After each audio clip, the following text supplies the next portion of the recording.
Take me home, country roads. We dodged a bullet with that Build Back Bologna bill, and so did I. I was about 350 pages deep of that social spending, equity, whatever the hell the left is trying to sell you on it. I was only a quarter of the way through that whole entire bill, and I found so much filth, and they call it pork in the political world there. Pork is like a piece of bacon has the fat and around the edges and a nice meat in the middle. Well, the bills are always stacked with a bunch of fat, a bunch of porkulous spending for pet projects, and that one was full of it. And that whole entire bill is a transformation of wealth from the people. It's wealth that's not even created yet. They're taking and borrowing it against it, and they're giving it right to the federal government. It was such a large, drastic, I mean, they're all promising you it's a transformational bill, the most diverse transformational bill in history, and it was. So Senator Manchin from West Virginia came out and said, hell to the no, I'm not going to vote for this Build Back Bologna bill. I'm worried about rampant inflation. This is a no on this legislation.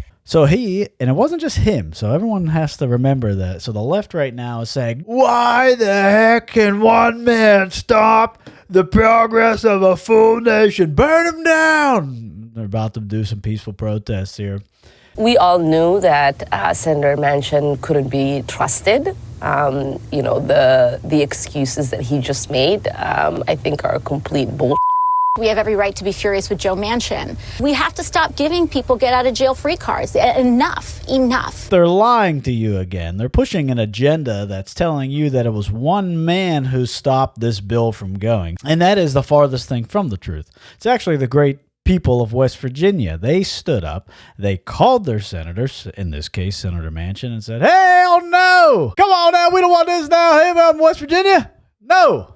And so he said, all right, the people of West Virginia have spoken, and that is a representation of the constitutional republic that we have in America. It's not a democracy, it's not mob rule. They figure, surely to God we can move one person, surely we can badger and beat one person up, and they can just beat the living crap out of people and think they'll be submissive, period. You can't just bitch your way through moaning and groaning, trying to demand legislative respect. And we all have to be together, and in this case, standing up against this government, which we did. So the Build Back Bologna bill has been stopped for now, temporarily, and the Democrats are all on fire. They want to know what's next. The takeaway from all of this, the great thing is, the state of West Virginia, the people of West Virginia stood up. They used their voices like the great institutions of America were founded upon based on the Constitution, original intent of this great nation.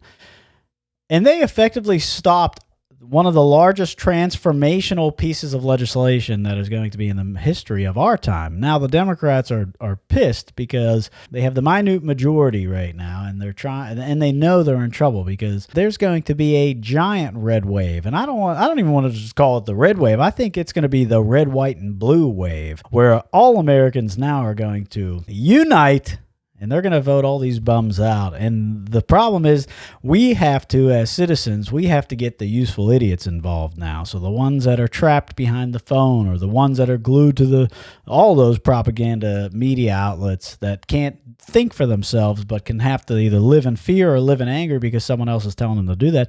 We, as the 192 patriots, we have to get involved now and get those people to see the light. And the light, it has nothing to do with whatever side. The light has everything to do with the Constitution of the United States. And we have to get these people on the right side of limited government, free economies, strong national defense. So I guess I don't have to bore you guys with going into the bill, but if you want, throw it in the comment section. I got a bunch of pork that I went through the bill. We'll do a quick one maybe of an episode just showing you how much filth and spending was in that bill.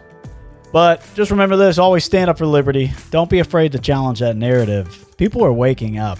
We're getting smart. So until the next time on the Nino G Show, thanks so much for being a part of it.